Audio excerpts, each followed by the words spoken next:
Liridona Ademaj kishte 30 vjet dhe 2 djemë të vegjël kur u vra mbrëmjen e 29 nëntorit 2023 në një rrugë të fshatit Brnic të Prishtinës. Dikush e kishte qelluar me armë zjarri ndërkohë që ishte ulur në veturë. Policia e Kosovës rastin e raportoi fillimisht si grabitje me pasoja të vrasjes. 2 ditë më vonë, policia arrestoi bashkëshortin e saj. Liridona kishte lindur dhe rritur në Racaj të Kosovës. Ajo dhe Naim Murseli u fejuan në vitin 2010 dhe u martuan më 11 dhjetor 2011. Çifti emigroi në Suedi, ku ndërtuan jetën e tyre. 2 fëmijë, punë, shtëpi. Kolegët e saj në Suedi e kujtonin si njëri të dashur, dikë që i vlerësonte njerëzit përreth saj dhe e donte jetën familjare mbi gjithçka tjetër. Djemtë e saj ishin 4 dhe 6 vjeç kur ajo u vra. Martesa, megjithatë, kishte gërryer prej kohësh. Prokuroria tha se gjatë periudhës kur jetonin në Suedi, Liridona dhe Naimi kishin marrëdhënie të trazuara martesore, që sollën edhe probleme pronësore mes tyre. Me 31 janar 2019, të dy kishin dorëzuar një deklaratë të përbashkët divorci në një gjykatë suedeze. Gjykata vendosi që divorcit t'i paraprihet një periudhë shqyrtimi 6 mujore, por asnjëri prej tyre nuk u kthye për ta konfirmuar kërkesën. Çështja u mbyll pa u zgjidhur. Divorci nuk ndodhi, por as paqja nuk u rikthye. Vëllai i Liridonës, Leonardi, tregoi gjatë gjykimit se para disa muajve para ngjarjes, motra e tij ishte goditur nga një aferë tradhtie e Naimit me një person të afërt. Ajo vetë kishte zgjidhur çështjen dhe familja nuk e kishte kundërshtuar vendimin. Liridona kishte zgjedhur të qëndronte, ose ndoshta nuk kishte pasur mundësi të largohej me kushte të favorshme. Ndërkohë, Naim Murseli po ndërtonte diçka tjetër. Ai punonte si këshilltar sigurimesh në njërin prej kompanive më të mëdha suedeze, Folksam. Një vit para vrasjes, ishte lëshuar një policë sigurimi jetësor në emër të Liridonës me vlerë rreth 3 milion krona suedeze, ekuivalente me rreth 261.000 euro. Sipas aktakuzës, pasi e siguroi atë policë, Naimi nisi të kërkonte mënyrën për ta vrarë. Plani fillimisht ju shpalos kushtrim kokallës nga Murseli. Kokalla refuzoi të gjente vetë mundësinë për vrasjen, por më pas gjeti Granit Plavën, bashkëfshatarin e Naimit, dhe e prezantoi atë me Murselin. Marrëveshja ishte që Plava ta kryente vrasjen dhe Murseli t'i paguante 30.000 euro, 15.000 para krimit dhe 15.000 pas. Naimi vetë siguroi armën. E bleu nga një person i quajtur Tom Dodaj me 280 euro. Disa ditë para vrasjes, gjurma digjitale nisi të vizatohej. Sipas prokurorisë, Murseli dhe Plava kishin komunikime në WhatsApp që nga 23 nëntori 2023.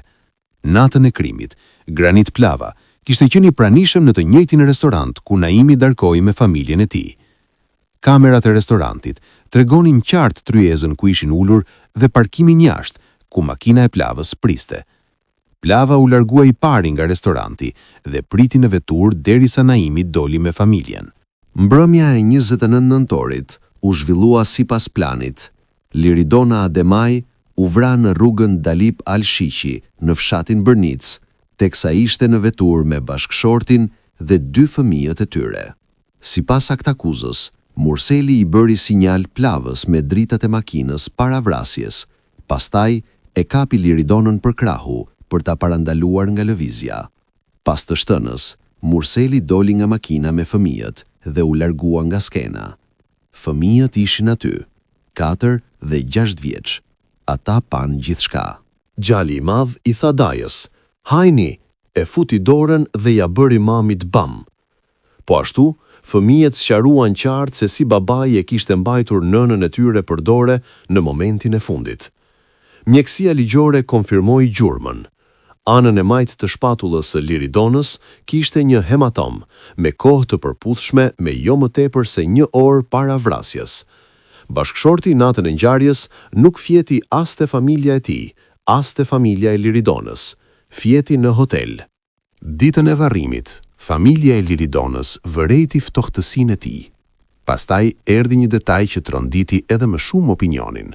Vrasja e Liridonës shkaktoi zemërim të madh publik, kur u zbulua se bashkëshorti i saj kishte marrë pjesë në varrim.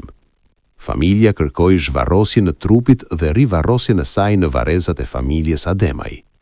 Hetimet zgjatën mbi 1 vit. Prokuroria grumbulloi prova materiale, analizoi lëvizjet e automjeteve, mori dëshmi nga familja, nga ekspertët e mjekësisë ligjore. U zbulua gjithashtu se Naim Murseli kishte borxhe prej gati 476.000 euro, rreth 370.000 euro ndaj institucioneve dhe 106.000 euro ndaj personave fizik. Motivi i dyfisht financiar dhe hakmarrës po merrte konture.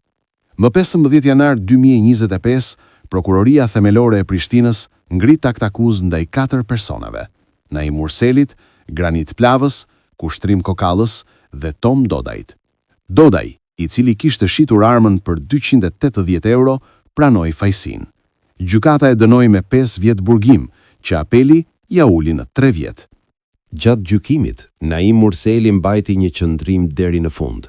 Betoi në 2 fëmijët e tij se nuk ishte qenë në makinë kur u vra Liridona, se ishte të paktën 20 metra larg. Thoshte se martesa kishte qenë e lumtur, se Liridona kishte qenë një grua e mrekullueshme, nënë e përkushtuar.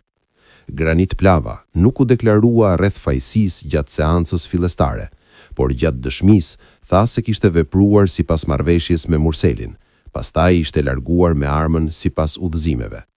Më 21 prill 2025, trupi gjykues i kryesuar nga gjyqtarja Fatime Dermaku shpalli akt gjykimin. Gjykata e gjeti fajtor Naim Murselin se e kishte planifikuar vrasjen e nënës së 2 fëmijëve të tij me qëllim të përfitimit nga sigurimi i jetës dhe si pasojë e çrregullimit të raporteve familjare dhe martesore. Naim Murseli dhe Granit Plava u dënuan me burgim të përjetshëm. Kushtrim Kokalla u dënua me 30 vjet burgim. Naim Murseli dhe Granit Plava u dënuan me burgim të përjetshëm. Kushtrim Kokalla u dënua me 30 vjet burgim. Ekipi i Kombeve të Bashkuara në Kosovë e mirëpriti vendimin, duke theksuar se dërgoi një mesazh të qartë se femicidi dhe dhuna ndaj grave do të përballen me një përgjigje të vendosur sipas ligjit. Leonardi, vëllai i Liridonës, tha se vendimi duhet të ishte mësim për të gjithë ata që mendojnë të kryejnë një krim të tillë dhe se sadopak u kishte lehtësuar dhimbjen.